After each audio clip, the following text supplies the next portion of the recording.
Good afternoon, welcome to More Meets the Eye. I'm your host, Blind Prime, and this big fat orange thing sleeping off to the left of me is Cream the Cat, and we're here today to talk to you about Transformers Generations Legacy Skullgrin, a Transformer I've been sleeping on, and I wish I hadn't, because Skullgrin is actually a really good Transformer. Now, I found this one on sale.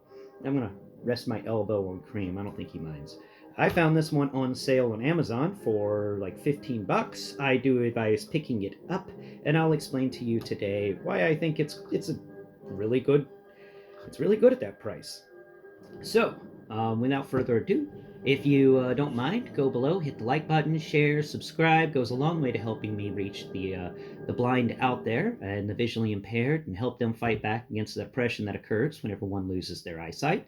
And also, if you wouldn't mind hitting that notification bell so that you can be notified anytime I make a video, and that way you can be one of the first to watch it, and you can comment first on the comments below. I never mind that. Every comment helps me and the algorithm to reach more blind and visually impaired people, which is exactly what this channel's all about: helping out people by one, raising awareness for the blind and the visually impaired, and two, assisting the blind and the visually impaired, help them overcome the mental troubles that occur when one loses their eyesight later in life. So with that being said, let's get into Skullgrin here. First off, let's get out Cliffjumper and Cream. I do like putting my elbow there, and your big fat self is just kind of ruining that. Thank you. Okay, so let's get Cliffjumper out here from Transformers War for Cybertron Earthrise. And Cliffjumper stands most of the way up the chest of the Skullgrin. Just about halfway up the chest. Yeah, just where this big old slanty thing is, right below his head. That's pretty good. Now let's see if we can raise up Skullgrin's arm. Can Skullgrin place his arm over the head of Cliffjumper? Yes, indeed he can. And of course, oh wait, Cliffjumper. Yeah. All right, that's always fun. So let's talk about this guy. We'll bring up the accessories first, and then we'll get into the other things about him. So first off, let's go ahead and remove these two guns accessories from his underarms, and we'll talk about them. Now, first thing I want to mention to you is these are made out of rubber. Look at that bend. I hate guns made out of rubber. I wish they were made out of plastic. I really do. I don't understand why they couldn't have made these out of plastic. Heck, I would have accepted clear plastic, because I think these are kind of cool feeling. And I think they would look a lot better if they weren't made out of this rubberized rubber. It's so annoying. The Transformers people, the engineers there at Hasbro's Transformers, constantly tell us how they can't give us rubber wheels. I mean, that's my biggest negative with that HasLab. No rubber wheels. And they tried to make it a good thing. They tried to state that it's a good thing that that thing doesn't have any rubber wheels. And I'm like, what part of that is good when you keep giving us these darn rubberized weapons all the time? And you can't take the rubber from these weapons and apply it to the wheels? I've said it before, and I'll say it again, and I will say it for the rest of my life. Hasbro, get in contact with Lego and do something about these wheels. Figure out what Lego's doing, because Lego wheels last forever. I got Lego wheels that are more than 20 years old, and they haven't broken down. So come on, Hasbro, get your stuff together. This is ridiculous. How you don't use rubber wheels, PVC wheels, or whatever type of wheels you want that aren't ABS plastic, because I despise ABS plastic wheels. But, I wouldn't be bringing this up if they didn't use rubber in other things. That's why I'm talking about this. The fact that they use rubber for guns means that they have access to the rubber that they could use for the wheels. They just refuse to. For some dumbass reason, they refuse to give us rubber wheels. And that's one of the reasons Beachcomber's so awesome, because I think he's going to be the only Transformer for like 20 years with rubber wheels. I really hope that I'm wrong on that, because I love me rubber wheels on my Transformers. And I really, really, really hope that third tier unlock for the robots in disguise is separate rubber wheels that you can attach. That would be awesome. Just give me some rubber wheels. That's all I want. That's all Blind Prime wants. Just rubber wheels and good transformations. It's not too much to ask, is it? Is it, Hasbro? So let's set these guns off to the side. I barely even talked about them. I just complained about the rubber mainly. So these guns have a port on the front that isn't a siege port. It's just it's like a blast effect port, but it's not even the right size for a blast effect port. Take a look. We're gonna grab this blast effect here, and we're gonna stick it. We're gonna stick it in there. Nope, we're going to stick it. No. Yeah, no. See, it doesn't work. It's stupid. The end of this gun doesn't even have blast effect compatibility. And the other end of this gun has a siege peg and a little rubberized grippy thing so that you can put it on the barrels on his back. It even has some ridges in there to make it really hard to pull out of the barrel. It's really cool, really nice. I really appreciate that. I really do.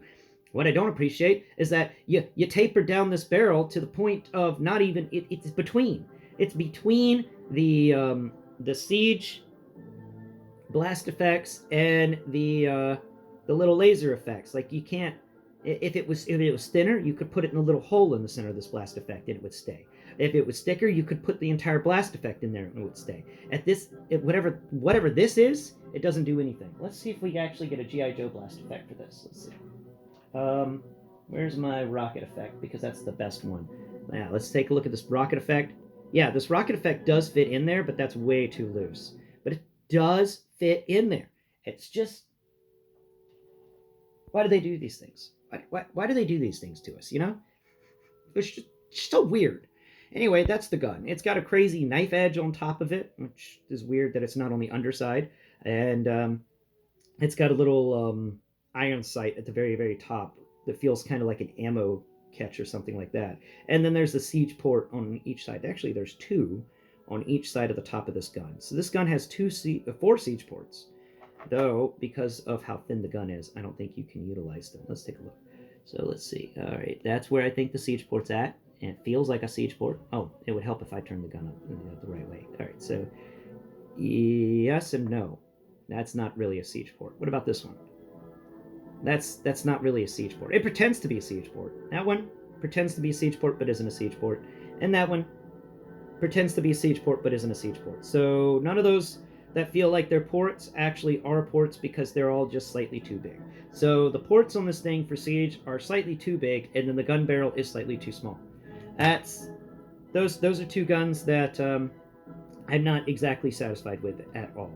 Though I do say they do kind of feel nice. They got that knife, they got that weird little stuff around the barrel. It's a nice feeling weapon. It's just that it's not really the best. And I guess you can also turn them into swords because they have this blade that goes up the side to the end of the barrel there. So we can take that siege peg at the bottom and we can stick that into his hand, and now he's going to have himself a sword. Oh yeah, sword gun.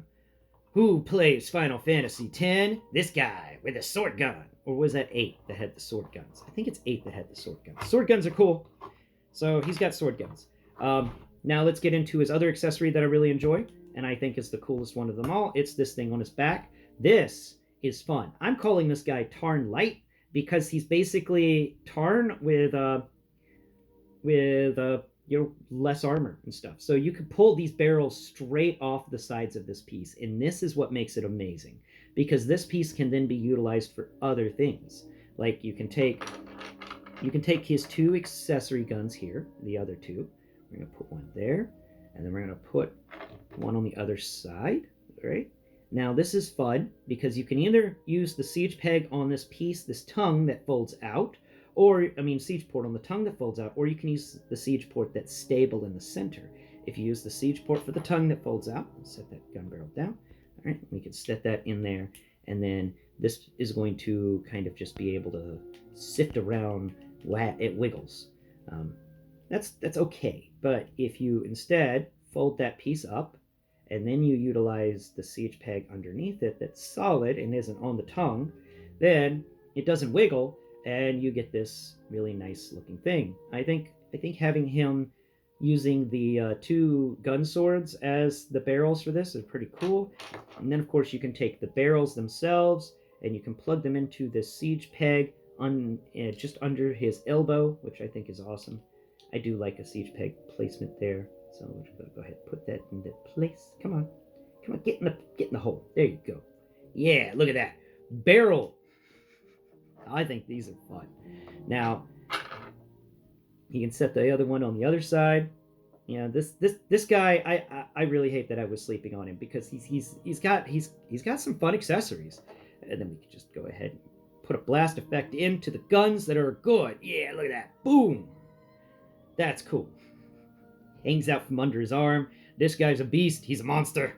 He's Tarn light. He just doesn't put anybody to...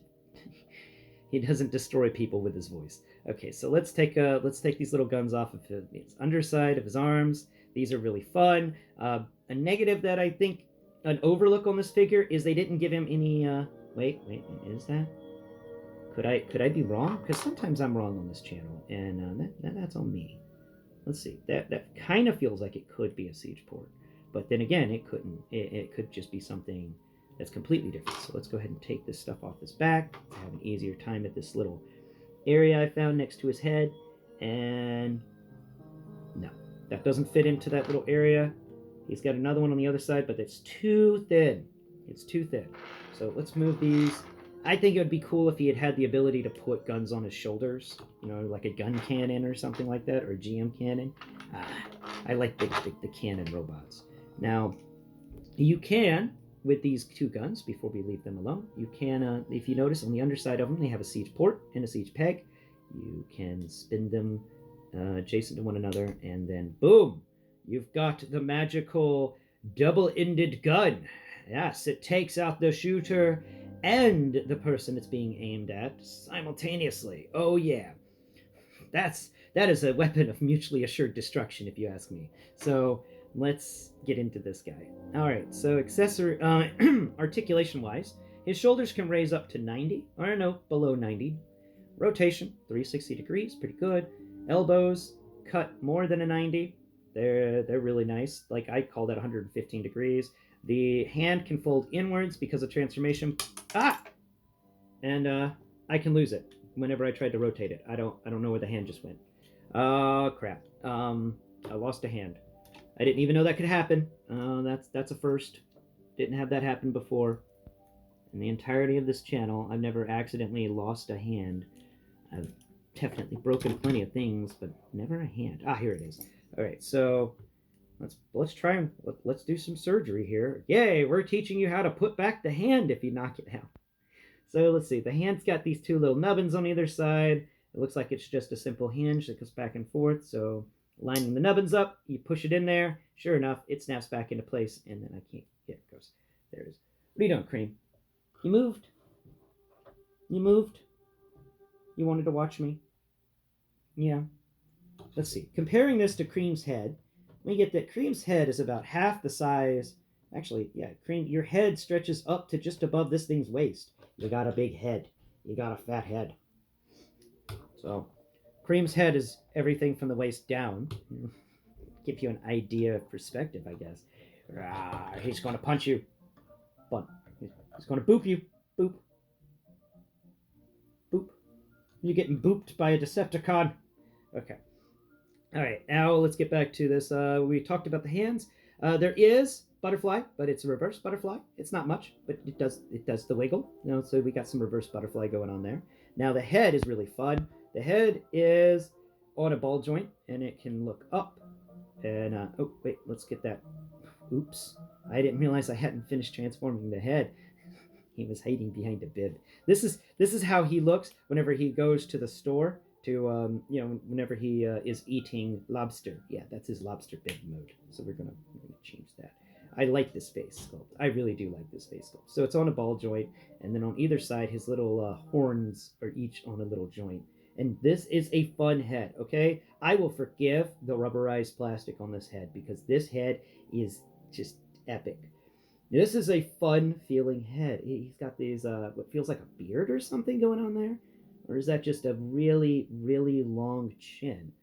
Just, wow. He's got these deep set eyes. There's something. It's like slits. Yeah, they're like slits in some... I like the name Skullgrin for this guy, because this feels like his face is some sort of twisted abomination of a skull, like a demonic skull. And he's got these crazy horns on either side. And I'm like, why wasn't this guy a leader of the Decepticons? Seriously, with a face like this? This guy seems like he would just be the most evil of the evil. He'd take Death's Source for a run for his money with his just... Why does he got evil demonic horns? I love it. I have never had a demonic transformer before, and I think a demonic transformer is just excellent. this guy's really cool. So that's the head. It's got these two fun horns that stick out on either side that come off. It's kind of like a it's kind of like the tusks for an elephant if you were to shove them further up the head and put them above the eyes. So they feel like they're supposed to go down and then up. So it's an odd shape for horns. You would think they'd start at the top and go up and then twist, but these go down first before twisting up. Totally weird, but totally awesome. So let's further talk about articulation. Coming down here, we've got now rotation in the hip area. Sadly enough. Wait, there it goes. Still little bits that were not properly transformed. My bad. There we go. Rotation 360 degrees. Oh yeah. He's got some good rotation there. And then if we raise the arm up, side, there it goes. Side kicks at a 90. Side kicks at a 90. Hey, come on. What's going on there? Hey, you. What's going on there? Why can't you side kick at a 90, but you can side kick at a 90? Come on. Come on. Come on. No, I don't want to break the leg off. I'm trying to get him to side kick. Okay, so for some reason my character is he doesn't want to side kick on his left side. Why don't you want to side kick on the left side, huh, man? Huh? Come on. What's going on with there? Why are you being like this? Let's see. We move that leg over there. There it goes. Okay, so we gotta force it because of these weird little spiky things on his upper thigh that I just poked myself with. That was hurt. Like they made those out of rubber. What? You make the gun out of rubber, but not the spiky bits that hurt. Hasbro.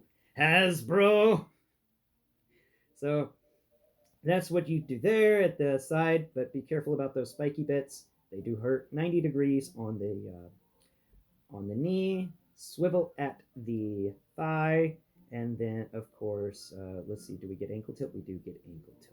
So now let's talk about sculpt work. We'll start from the bottom of his feet. He's got some really fun stuff going on the bottoms of his feet. Barely any waffling or anything like that. It does feel like, everything there, even the waffling, kind of belongs on the bottom of his feet. And that is some good texturing going on there. And of course, there are 2 siege ports. Now on the sides of his legs, we've got some really nice armor. That's really well sculpted. This is some fun stuff going on here. We got his knee pad. It's got a little bit of a spike, a rounded spike, unlike what his thighs have. They at least rounded that spike. And it feels like it's a bit of a fat foot. And on the back of it, we have one of his treads for his tank mode folded up into the back of his leg. I do appreciate that there's no negative space going on in these legs. Everything is compact and solid. This guy is solid, by the way. When you transform him into robot mode, this guy is good. Like he's really fun feeling. Coming up from there, we got a lot of stuff going on the thighs, which, you've been a member of my channel for a while. You know how I feel about the thighs and the fact that they never seem to sculpt them. Now, they didn't sculpt these thighs very much. Like, there's not much sculpt work going on here. A lot of smoothness, which is stuff I don't like. But then up here at the joint area, we've got these cool spikes that stick out. But these spikes also should have been a little lower because of the fact that you've got to actually kind of break your transformer a bit in order to get him to kick sideways. That's not cool. That's not cool at all. I can understand where this piece here is going to just rub away at that. They even cut a slit in there in order to assist with the movement of the joints. So if that slit there isn't lined up, then like if it's tilted off like to this, actually, wow, that's easier if I just tilt it a little bit. My God. There it goes. Yeah, you see it locks up again. Yeah, so that's not cool. Those little spikes on the sides of his thighs definitely lock everything up at times where it shouldn't lock up. Coming up to his midsection, or his waist area, we've got a really nice little emblem going on there around his crotch, like some really cool belt buckle or something. And on the back of him, we've got smoothness going on there. There's not much texture happening, but there's not much clutter. At least that's nice. And there's a little hole right there to put him on a flight stand if you want. Now, his back is very smooth and flat with one siege peg sticking out. I appreciate how slim this guy is in robot mode. Like, he is sleek. He is fine. This guy is fire. Now, that this area on his back has got some really nice sculpting going on into it. there's a little bit of mold work in there. It feels like, you know, you got some rivets and some little folded metal pieces, and it's really nice. And there's also a siege port on the back, so if you don't like that siege peg at the bottom, there's always a siege port there, which is really, really nice. On the front of his chest, we've got something very akin to you know, feels very similar to some. I'm thinking of a Gundam, but I can't remember what the name of it would be that has this kind of shape to him. Though this is a bit squarer than a Gundam. Gundams usually have a little more curves into them, or at least angles between the vent area and the place where the cockpit would be, which is the center spot. There's just really nice vents on either side on his breasts. He's got two big vents there. That's why I think Gundam, because Gundam's always had the vents on the breast area. And Cream, are you trying to use my elbow as a pillow? Oh, yes, he is. So coming up here, we've got the head sculpt, and we've talked about that and how fun it feels. It's really fun, but it is rubbery. So that's just a weird part, more rubber. Um, then we come over here to the shoulders, and we've got a shoulder here that's got a shoulder spike, and on the other side we got a shoulder spike coming off the side. These are a little more rounded. They're not as sharp and hurtful as the spikes on his thigh, which is really appreciated. I really like that. And then we come down here from the shoulder. We've got some nice folded armor going on the shoulder pauldron. Really, really pleasant. It's symmetrical, so it's the same on both sides. And then we have the arms are very sleek and smooth. Not much sculpt going on in the arms. There's a couple of transformation points in there that you need for, you know, the transformation side. And there's some vents going on at the front, right before you get to the hand. In his forearm, he's got a couple of vents, one on each side. That's really nice. I like that. And then, of course, on the underside, we've got a big negative spot where this arm folds in for transformation. I do wish that there was another little piece of plastic that you could stick into that siege peg right there that would cover up this hole. But like I said before, if you do want to cover up that hole and have it looking nice, all you have to do is grab one of these guys here. There it goes. And you just stick that in there into that siege port, and then the gun barrel is going to cover up the hollowness under the hand. And of course, his hands have spikes on the knuckles. He's got himself some brass knuckles, and that is Skullgrin's sculpt work. Skullgrin is an excellent transformer. I'm going to give this guy, only a little bit of negative zone in him. His robot mode itself, these thigh spikes are going to upset the articulation for him. That's going to take off points. The negative zone under his arms, you know, that big negative zone is going to take off points because, you know, I don't approve. But that's all the negatives on him. So I'm going to give this guy a 7 out of 10 for his robot mode. Actually, no, I'm going to be gracious. This guy gets a B. He gets an 8 out of 10. He's got a really, really nice mode. It's not as articulated as I wish it was, and there's a couple of points of waffling that are a little annoying. Do you have anything to say about this Transformer, Cream? No. Okay. Well, thank you all so much for watching today's video with me and Cream here. I hope that you've appreciated it. And let me know in the comments below, did you sleep on Skullgrin like I did, or did you get him when he first came out? Because this guy is a pleasant surprise. You know, and my weakness with Transformers is tanks and aircraft carriers. So it's cool that we get this really fun tank, and I've been waiting for a while to get this tank, and I'm very happy he has the double barrels like Tarn. So I'm nicknaming him Tarn Light, Skullgrin, aka Tarn Light. For that time, you wanna share a Tarn with your friends, but you're on a diet. Until next Prime, bye bye for now.